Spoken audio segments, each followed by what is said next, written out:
Your job as the senior leader, as the leader, is to say, here's where we're going and here's how we're getting there. Here's where we're going, here's how we get there. And your job as a leader is to help people change the present to the future. How do I help them do that? And a lot of times we're not good at that. We don't spend a lot of time listening to people. We make decisions in a vacuum, and then suddenly we've ruined these people's lives. And they're like, well, why'd you make that decision?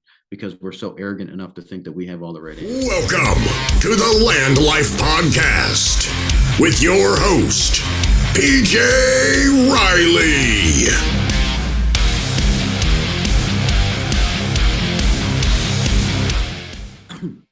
Hey guys, welcome to the LandLife podcast.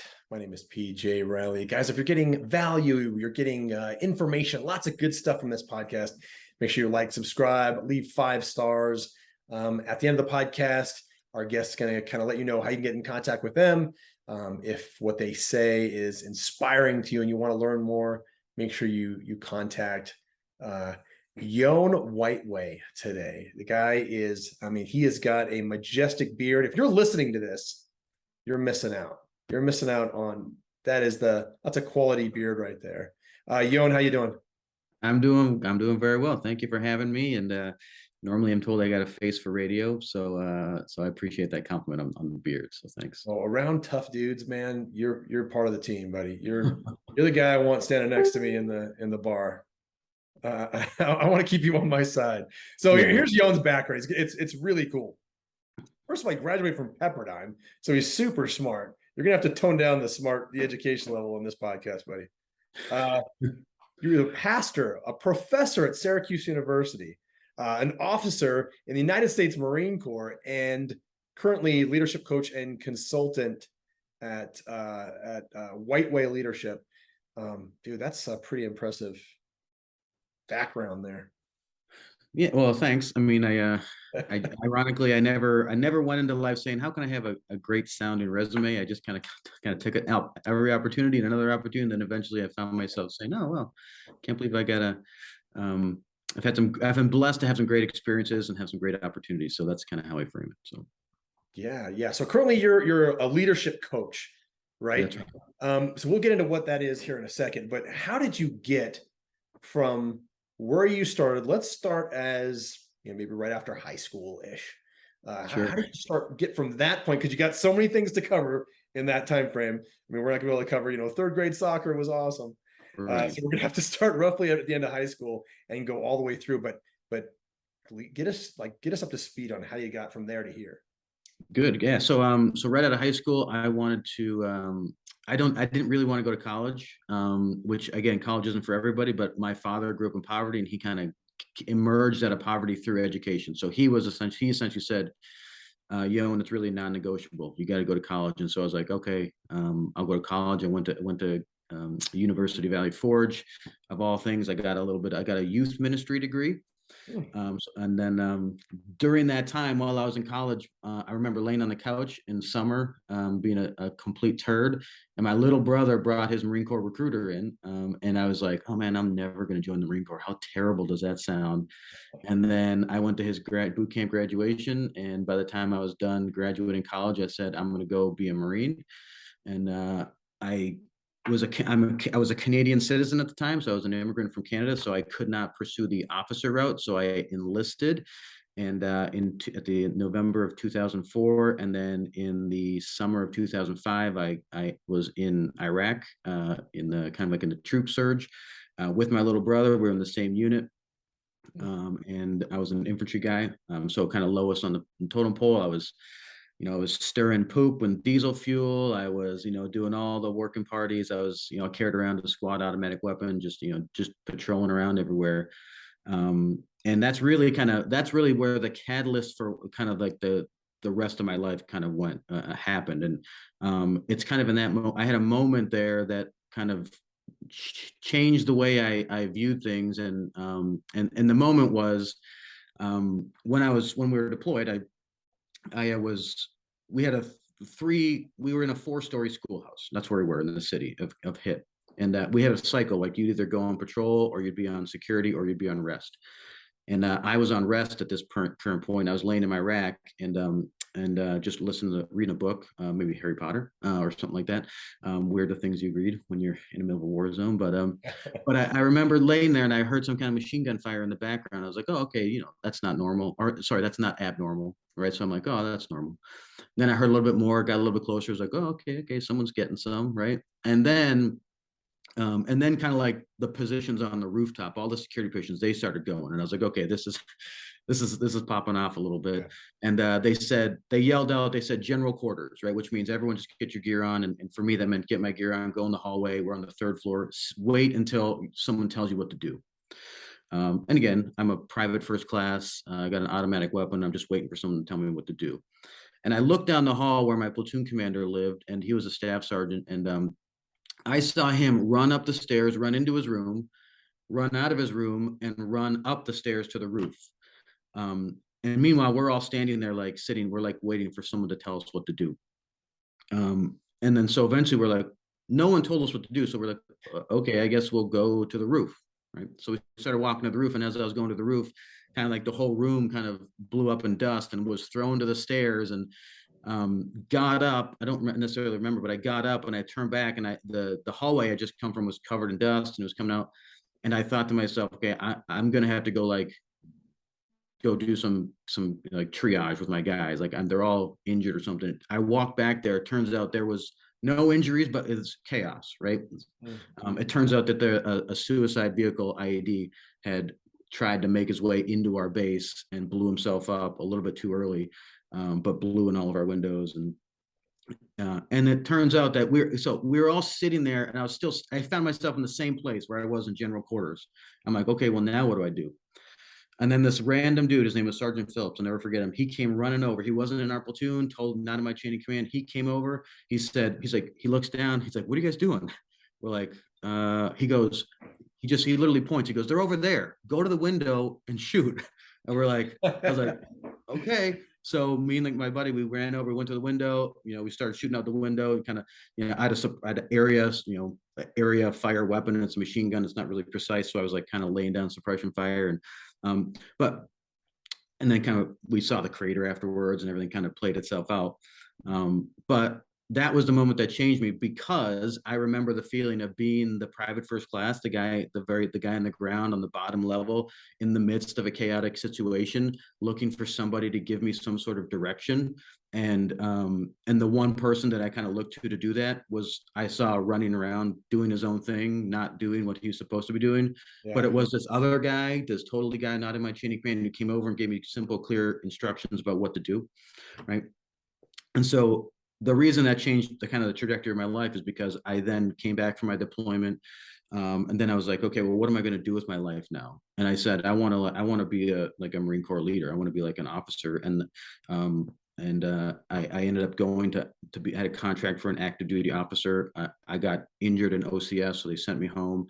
And then I ended up going to grad school. It's kind of like a stopgap. And then that same reserve unit I was in was going to deploy again to Afghanistan in 2010. So this was a 5-year gap from my deployment to Iraq to Afghanistan, and they needed officers. And I said, okay, I'm going to go be the officer, and I'm going to be the person in charge. And because, again, I remembered that experience that I had. And then I went to officer candidate school, became an infantry officer, deployed with my Marines to Afghanistan, 2010 to 2011.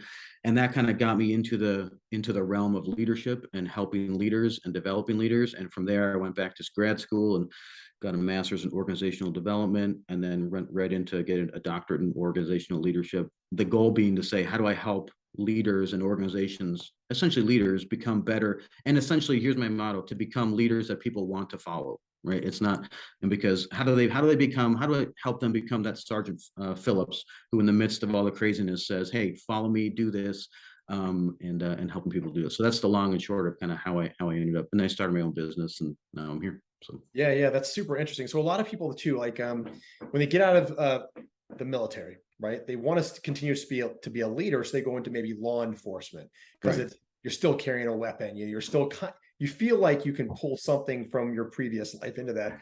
Yeah. I mean, you're a college professor. You're a pastor. Why did you go that direction, I guess, versus the maybe law enforcement, fire department, something where you're physically out there, running around doing stuff? That's a good question. I think that's what lots of the guys that I was leading in the reservist world, that's what they do. They come back from deployment and they go to a place where they think that the skill sets they have only apply to Sure. somewhere like law enforcement or fire. And again, I have lots of Marines who did that. And again, lots of respect for those guys and what they're doing.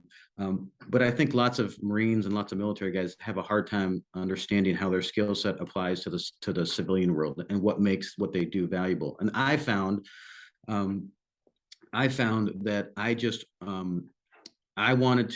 kind of had a little bit of idea of what I wanted to do. And then I said, well, I found a really unique learning opportunity at Pepperdine in grad school. I had the GI Bill, which paid for all of it, and essentially got paid to go to school.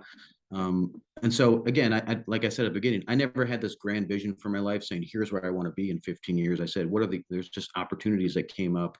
And I said, well, that's what I want to do. And so let me go pursue this educational opportunity. And then in that, it's very hands-on, very real life stuff. And so I had hanging out with friends who were leaders and doing leadership things. And so lending my expertise to them, giving a lot of stuff away for free, building a bit of a value base, saying, okay, yeah, I'm good at this. I can do it. And then stuff like, I became a professor because I looked on Syracuse University's website and they were hiring someone. And I said, and I had gone through an educational experience and I was like, well, let me just apply for the job. And then, I did the interview and I got hired. So it was, again, it's not this big master plan, but it's, kind of one step leads to another and saying, what are the possibilities? But I think one of the things, like you said, is a lot of guys don't have a lot of clarity on how what they learned in the military applies to things other than law enforcement or kind of civil service pursuits. So Yeah, I think transitioning in general is very difficult and it can be overwhelming, kind of the point of the podcast, like you and I were talking about, just showing people what's possible. Sure. Yeah. Like if you don't know something exists, you don't know it exists and you don't go towards it. You could be great at it. You just don't move towards it. You don't transition from your first position to that position because you don't know it exists. Yep. So being a pastor and being a college professor, amazing professions, right? Like that's crazy that you just applied to be a professor at Syracuse University. It's almost unbelievable. I didn't even know that was a possibility. Yeah, neither did I neither did I at the time. I was like, oh, okay. And I think I was, I'm 40 now. So I think I was 33 when I got the job. And so again, I'm like teaching people who are, the online MBA program at SU, they're all kind of like mid 30s or 40, like late 30s, like the demographics, like my peer group and older. And so I'm teaching them about leadership. So again, I think that that's something I would do. I thought I would retire or do like some education stuff in the end. But again, it's looking around and saying, what are the opportunities? And then putting my name out there and saying, well, I'm not going to disqualify myself. I'm just going to put my resume in or look for this gig. And if I'll let them tell me I'm not good for it, I don't care about rejection. It doesn't matter to me. Right. So, yeah, no, that's super cool. What a crazy experience going from the military to being a college professor. Like it. And it's not like my local community college, man. That's a big deal right there, Syracuse. So now pastor, college professor are basically jobs where you show up and there's I guess an outline as to what you're supposed to do, right? Mm-hmm. Now, when you go and start your own thing and you're a leadership coach, there's no outline. And I mean, unless you're part of some course that I don't know about, but there's really no outline. It's not like the people are coming to you just because they know you're a nice guy that can provide a lot of leadership and you got really great skills. You have to go find them. You have to build this system. Yep. So how did you translate from one teaching to doing this? Yeah. So one of the debates I had, and one of the things that I had conversations with, people I trusted, like my parents and my some other colleagues and stuff, was what do you do? Like a lot. Do I go and work for a big company and then, build a resume and then go out on my own, or do I just do it myself? And I decided just to do it myself and just take the risk. And now I had some flexibility. I lived by myself. I was a single guy. I got married later in my life when I was 35. And so, my overhead, I have a penchant for risk. I like risk. I have no problem with it. I prefer that. So, but it was really just, how do I create value? That's the answer. How do I create value and what quote unquote products am I selling people that they want? Mm-hmm. And so it did come along with a little bit of clarity. You kind of stumble around in it at first and say, yeah, I do leadership coaching. And then you go through it, and it's, I got some great advice. One of my friends who did this for a while, he told me a story. He said, I say yes to everything. He's like, I'll say yes to everything. He said, one day I got a call and they said, hey, do you do corporate scavenger hunts? And he's immediately Googling corporate scavenger hunts. He goes, yeah, I do corporate scavenger hunts. We can do this and this, right? And that's the individual kind of entrepreneurial journey is just, you got to be a couple steps ahead of the client. It doesn't mean that you're being dishonest or unethical. It just means that I'm building stuff as I go. So someone says, hey, I need some help with this. It's like, go and give away a lot of stuff for free, create value and say, oh, this person knows what they're talking about. And if you do it right, you do a little sales funnel stuff. You say you create some value, and then you obviously have some next steps that get people into some sort of paying client relationship. But it's a couple things. It's being willing to say, you know what, I'm going to say yes to things, and I'm going to figure it out.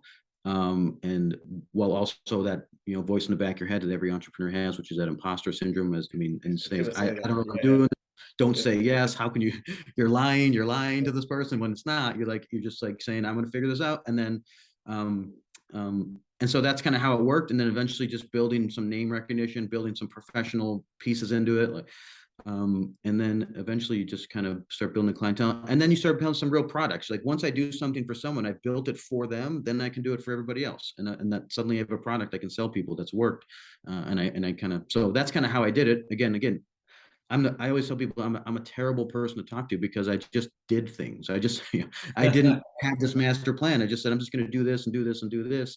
And then eventually I saw a little bit of success. So, yeah. The body of work is pretty impressive. So what does that look like though, for you coaching someone? Is this an online thing? Is this like in-person one-on-one only? Yeah. So it's both. There's a couple things I do, right? So there's the realm of executive coaching is one-on-one coaching. And usually that process is you do like you do a discovery call where you learn about how I can help, what can I do, and then you build like a 6 month or 6 or 8 coaching package where you do like monthly coaching calls, and it's just really helping people. It's helping people take action on things that they usually are not taking action on. A lot of times people have identified what the problem is, or they think they've identified the problem, but it's helping them actually get to the root of the problem. And then saying, well, what are the action steps we're going to take to change this, and injecting a little bit of my experience and education to say, well, here's some best practices, or have you thought about doing this? And then they build an action plan out, and it goes to helping them stay accountable and actually do that action plan. So it's not rocket science. It's just the process of having those conversations and having the credibility to have someone listen to you to kind of adjust their life on is kind of a big deal. And then there's another piece that's kind of organizational, where leaders obviously they don't lead. They're leading people in the context of an organization, and a lot of their problems and the symptoms of the issues they're talking about are root causes of a lack of clarity in their organization, of all moving in the same direction, aligning everything in the same direction, and inspiring people to a vision and to a picture of a preferred future, and helping them do that, and helping them align their organization to do that. Usually most leaders are so busy working in their business or in their industry that they don't have a lot of time working on it. So it takes a third party to come in and help them do that. So that is like the biggest problem in your business, not on your business. Yep. That's what so many people, that's what I do. That's what I was doing in the business all the time, every single day. Nobody can do it as good as me. Come on. Right. Yeah. I'm the best. Like, exactly. Yeah. Like give it to somebody else, they're only going to screw it up. I can't do that. Then 30 years later, you still have a job that you're getting paid for, kind of. Yeah. It's true, but it's true that, I mean, I found it's always, even that I know that, like, I coach leaders, right? But then I started a business with some partners. It was a fitness franchise. 3 years ago, right? 2 years before the COVID shutdown, which was a great time to start a business, right? But it was, no matter what I said, what I coach other people and say, hey, work on the business, don't work in it. But the tyranny of the urgent shows up, where you have to get this done, this has to get done, this has to get done, and then suddenly you run out of time to work on your business. I'm busy working in it. I'm busy contacting clients, coaching my clients, as opposed to working on my marketing strategy and growing my business. And so it's easy to say, and I'm a product of someone who says it a lot, but then in that moment, it's very hard to actually execute. It takes a lot of discipline, a lot of hard work to do it. So. Yeah. And it helps when you have somebody helping you and kind of pointing things out from the outside. You can't, it's really difficult to see the picture when you're in the frame, right? Yeah, When totally. you're in that picture, you don't see what's going on, but having somebody come in from outside, it definitely Yep. helps out. And even if you see the pitch, even if you see it, you're like, I want to do something about it, but what do I do? Like, what's the best thing to do? And in the leadership world, if you go down to Amazon and you Google leadership, or you search Amazon or leadership books, you're going to get it. There's like a million of them, right? The leadership world everyone is hustling a specific leadership context and some leadership stuff. And it's all good. It's just a question of, there's so much stuff out there. It's, what do I choose and which one is actually going to help me?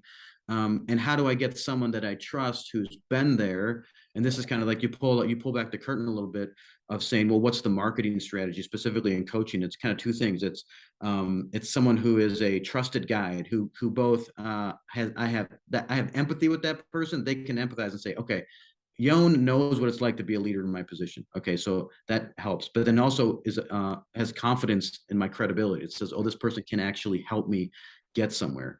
And this kind of comes from Donald Miller's story brand. He says this is a critical component of your marketing. It's, how do you position yourself as a trusted guide, to someone that they can empathize with, that they know, but then also they can trust your credibility. And that's that's why I don't care about my resume a lot, but it matters because it builds credibility. It says, okay, this person knows what he's talking about, and he's got some empathy. He was the guy stirring poop in diesel fuel, right? So he knows what it's like to literally be on the bottom, and the poop rolls downhill. So that's, again, kind of how do you some of the behind the scenes stuff of what it means to be a leadership coach and how to market yourself and position yourself. So yeah, it's legitimate coach. You're a legitimate coach as well.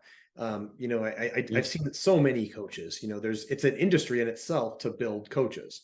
To teach someone to be a coach, whether they have life experience, business experience, or anything. You can't teach me to be to get in shape if you're not in shape yourself. You can't teach me how to run a business if you've never run a business. You can't teach me about leadership if you've never experienced leadership, or good leaders, bad leaders, a body of work basically that you can help people with, and you definitely have that. So that's super important. If you like give us an example of maybe somebody that you work with. You don't have to give the names, but kind of like an example of something that started and kind of where we're at now with that.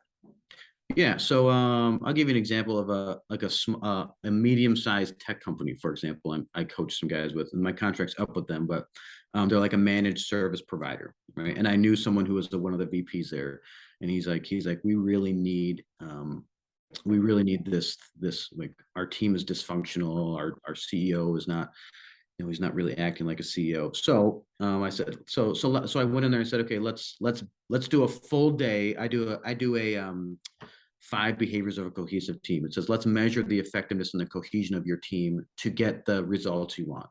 And so that involves like a little bit of like a team assessment. There's 5 different things. I use Patrick Lencioni's work and he says there's trust, there's trust, there's conflict, there's commitment, there's accountability, and there's results. And that's what a cohesive team does. And they all build on each other. So I did 2 things. I did a little assessment with them. I spent a whole day facilitating the conversation with their 4 people on their leadership team, building some commitments and what they're going to do. And then out of that, we did some individual leadership coaching for the next 6 months to help to make sure that they were doing with the CEO and these other SVPs to make sure that they were doing what they had said that they were doing, right? And so that's a little combination of 2 kind of products, but facilitating a group of people, but then also individual leadership coaching.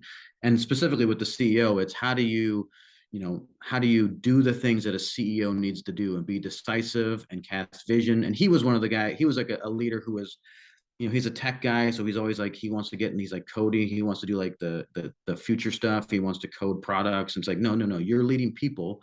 You're not leading computers, right? You can't code people. You can't, they're human beings. They're not machines. And then that contract kind of ended because it ended because he didn't really demonstrate that he wanted to make a change. He wanted to keep doing what he was doing. So it's like, okay, well, it's probably best that we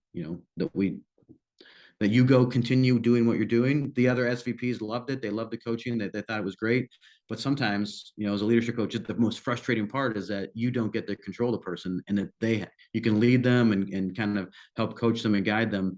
And then sometimes they're just not willing to do what they need to do to kind of change their stripes. And so that's one example of kind of the pluses and the minuses of working with people who want to do it. But then the weight of leadership, where everything rises and falls on that senior leader. If not willing to make a change to do the hard thing, then as a leadership coach, you kind of like left banging your head against the wall. But walking away saying, you know what, I did everything I could, and it's helpful for the people who want to embrace it. So yeah, these guys can't get out of their own way sometimes. Yeah. In that instance, do they keep the guy, or did they?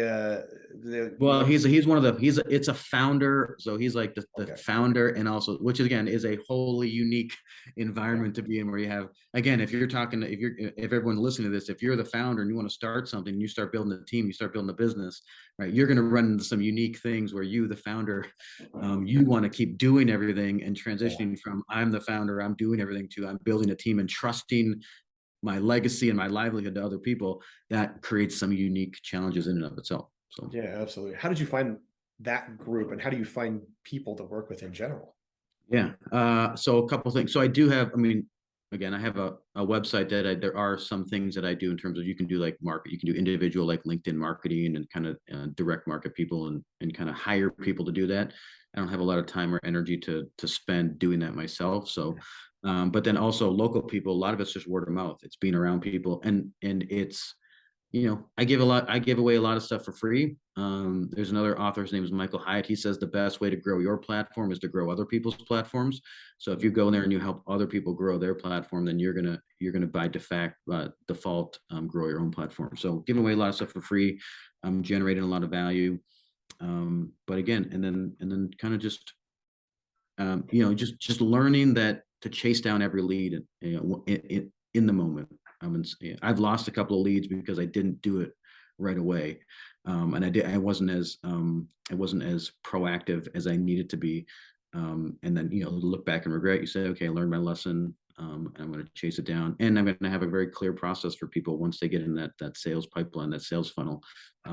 Make sure they're on a pathway, and I get them to go where I want them to go, or at least help them get there. So yeah, any social media or anything like that? YouTube channel?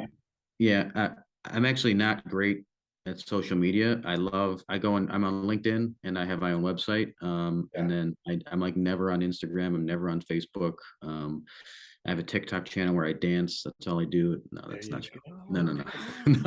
No. Yeah. So TikTok is the best. Yeah. So yeah. And so I'm not the model for social media marketing. But I kind of rely on my website, rely on my LinkedIn profile, and just connecting with people that way. And I usually and again, a lot of it is word of mouth. It's just helping, working with clients, and then asking them for referrals and asking them for feedback. And that's kind of how I've grown my business. So, yeah. Yeah, that's awesome. How can people get hold of you if they wanted to contact you, work with you? How do people get in contact with you? Yeah, so my last name is Whiteway, which is why the name of my company is whitewayleadership.com, which, in hindsight may not have been the best name for a company, but, in the Marine Corps, you go by your last name, it's like Whiteway. And I had a couple guys look at me like, Whiteway, huh? Yeah. So, right. So that's my last name. Whitewayleadership.com is where kind of like my website. And the best thing to do is probably, I just love talking to people and just chatting for 15 or 20 minutes and saying, okay, what are you dealing with? How can I help? And see what we go for there, and see if there's something that we can do that I can help move the ball forward for leaders, either individually or the organization. So that's kind of where I rely on, and that's where you can find me. So cool. Yeah, one thing I wanted to ask you before I forget is, what are people doing wrong? What are business leaders doing wrong, or how are they missing the mark? What's one thing you see all the time? How are leaders missing the mark? Okay, so there's two components of it. One is interpersonally, leaders are missing the mark, I think, because I do a lot of work around how do you show up as a leader. I think lots of times leadership, they talk about self-awareness a lot, but self-awareness only matters a little bit. It's what I think about myself matters a little bit. It's how other people experience me and what matters the most, right? And so they find themselves in positions where they don't understand necessarily their own personality, their unique design, the way that they're wired. And they don't understand how the people they're working with are wired, which is going to create a lot of unnecessary conflict and tension, unhealthy conflict and tension interpersonally. So I'll give you an example. The people who listen to this podcast probably are more, action oriented. They're probably more decisive, or some of them may not be, right? But there are people who are, we call those like a lion personality. If you've ever done the DISC assessment, where that's like a dominant lion personality. And those kind of people can be really abrasive to someone who is a people, like they care about people. They're a little bit slower to change. They care about relationships, and they're like, you could be lots of those types of people, for example, are pastors. I'm not one of those people, but for example, I work with a lot of them, and they're slow to change, and they're like, oh, is PJ mad at me? I don't know. Is he mad? I don't know what like. So, but if you don't understand your unique kind of wiring and the way you show up, like, you're going to create a lot of sideways energy and negative conflict. And I think the leader's job is to change the way I lead to help to best serve my people. So I need to be aware of how PJ works if I'm going to help him be the best version of himself to be successful, right? So that's one kind of the interpersonal. It's a huge, huge thing. The second part is clarity is like the word that I preach all the time. It's clarity, it's clarity, it's clarity. Your job as the senior leader, as the leader, is to say, here's where we're going and here's how we're getting there. Here's where we're going, here's how we get there. And your job as a leader is to help people change the present to the future. How do I help them do that? And a lot of times we're not good at that. We don't spend a lot of time listening to people. We make decisions in a vacuum, and then suddenly we've ruined these people's lives. And they're like, well, why'd you make that decision? Because we're so arrogant enough to think that we have all the right answers. And the idea that leadership is hard, change is hard. I mean, you mentioned it. You go to the gym. I mean, how many? I owned a gym. It's impossible almost impossible. It's almost a miracle to get people to go from some level of unhealth and lack of fitness to growing in their fitness and their health. It's a very hard thing to do. And so when you compound that, and when you're leading people on a team or an organization, you say, hey, we want to go here, right? You're like, there's so many levels and layers in people's lives that you're asking them to change. And it's so hard. And I think leaders just underestimate that a lot. So, yeah. Wow. That's huge. So, yeah. All right, Jon, anything else that we are missing? Anything else we missed that we need to cover? Well, let me ask, can I ask you a question? What's your definition of a great leader? That's what I'm curious about. Like, when you think of leadership, and I think this is something that I would ask most people who are listening, if I'm the coach, I would ask them, what's your definition of leadership? And do you know why you think that what makes a good leader good leader? So let me ask you, we can do a little mini coaching session here, and let me just ask you how it goes. So here's my idea of a good leader is a legitimate leader. So, and I describe that as growing up in the military, right? I grew up all over the world. My dad was in the military, so I kind of have a little bit of a understanding of that. And then even as an adult in certain positions, as a younger adult, you look to the person, you're the person who has the title of a leader in your organization. Let's say, if they're not willing to do the job with you, and they are above that, I would not consider them a legitimate leader. If they're willing to come down and work with the grunts, the lower tier guys, right? And they're willing to go with you to the top, that's a legitimate leader. That's the person I want to follow. If they sit up top, they sit in their desk, they never want to talk to you. Maybe they meet with you every now and again and kind of give you some advice, but if they've never actually been there and done it, not legitimate. I don't want that. I don't want to be that either. I want to be the type of leader that's down there driving with the team towards the goal line, right? That is my definition of a leader. It's good. Probably. No, that's good, because that's good. That resonates a lot with my own leadership point of view, and that's, I think, when you get in the military, that kind of surfaces there too. But again, I like what you said in terms of positional leadership. Like, there's people who have titles, right? But a title is not, doesn't make a legit leader, right? And that's actually on my website, it's at my title, it says, be a leader people want to follow, right? So you want to be a leader that people want to follow, they don't have to follow. And so that's a great definition. So you got a future in the leadership coaching, or at least being a great leader. So let's go. Let's score some goals here. All right. All right, Jon, here's the big question. You ready for this? I am, yes, emotionally prepared for this question that I don't know how Now, to.